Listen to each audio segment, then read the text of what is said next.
సముద్ర మనుషులకు ఎప్పుడూ ఒక ప్రత్యేకమైన ఆకర్షణగా ఉంది. కానీ దాని రహస్యాలలో ఒక జీవి శతాబ్దాలుగా రేకెత్తిస్తోంది. అదే లెవియాథాన్, ఒక భయంకరమైన సముద్ర సర్పం ప్రాచీన గ్రంథాలలో వర్ణించబడింది. కొందరు దేవుడే దీనిని సృష్టించాలని నమ్ముతారు. కానీ లెవియాథాన్ అంటే సరిగా ఏమిటి? అది కేవలం ఒక కప్ప లేక అల కిందే ఏదైనా నిజం దాగి ఉందా?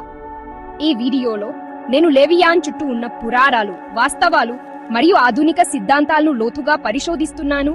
మొదటి ప్రాథమిక విషయాలతో ప్రారంభిద్దాం. లెవియాథాన్ అనే పదం హీబ్రూ నుండి వచ్చింది. దీని అర్థం వంకరగా లేదా చుట్టుకున్న జీవి. ఇది మొదటి బైబిల్లో కనిపిస్తుంది, ముఖ్యంగా యోబు గ్రంథం సరి అన్వో అధ్యాయంలో దాని వర్ణన. ఒక పారి సముద్ర రాక్షసి దాని శరీరాన్ని బాణాలు గుచ్చలేవు. దాని శ్వాస సముద్రాన్ని మండేలా చేస్తుంది. అది మామూలు చెప్ప కాదు కదా. కానీ లెవియాథాన్ కేవలం మందువం కాదు. ఇలాంటి సముద్ర రాక్షసులు ఇతర ప్రాచీన సంస్కృతులలో కూడా కనిపిస్తాయి. మెసొపొటేమియా, ఫోనిషియా మరియు నార్స్ పురాణాలలో కూడా. ఉదాహరణకు నార్స్ ప్రజలు జోర్మున్ గాడర్ గురించి చెబుతారు. ఇది ఒక పెద్ద సర్పం. అది ప్రపంచాన్ని చుట్టుముట్టేంత పెద్దది. ఈ కథలు వేల మైళ్ళ దూరంలో ఉన్నప్పటికీ కిందకి ఏదో భారీగా దాగి ఉందనే భయం వాటినింటిని కలుపుతుంది. అయితే లెవియాథాన్ నిజమా? చాలా మంది అది కేవలం పురాణ అని అంటారు. కానీ కొందరు పరిశోధకులు అంత ఖచ్చితంగా లేరు. ఏదేమైనా మన సముద్రాలలో 50% కంటే ఎక్కువ ఇంకా అన్వేషించబడలేదు. మనుషుల ఖడ్డకు దూరంగా లోతులలో ఏదన్నా భారీగా దాగి ఉండొచ్చా?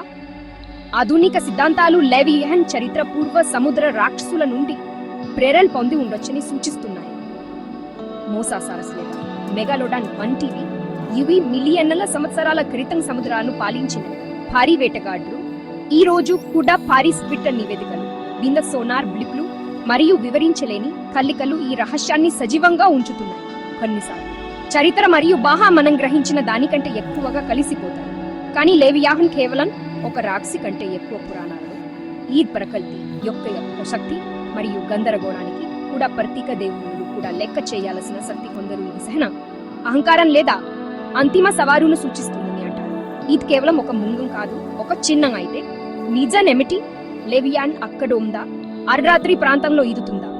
లేదా అది మన లోతైన భయాలకు ప్రతిబింబమా? ఒకటి మాత్రం ఖచ్చితం, సముద్రం రహస్యాలతో నిండి ఉంది. మరియు మనం ఆసక్తిగా ఉన్నంత కాలం లెవియాథాన్ వంటి కథలు ఎప్పటికీ అంతరించిపోవు. మీరు ఏమనుకుంటున్నారు? లెవియాథాన్ ఉందా లేదా అది కేవలం ఒక పురాణమా? మీ ఆలోచనలను కింద కామెంట్లలో తెలియజేయండి. మరియు మీరు రహస్యమైన పురాణాలను విప్పడం ఇష్టపడితే సబ్స్క్రైబ్ చేయడం మర్చిపోకండి.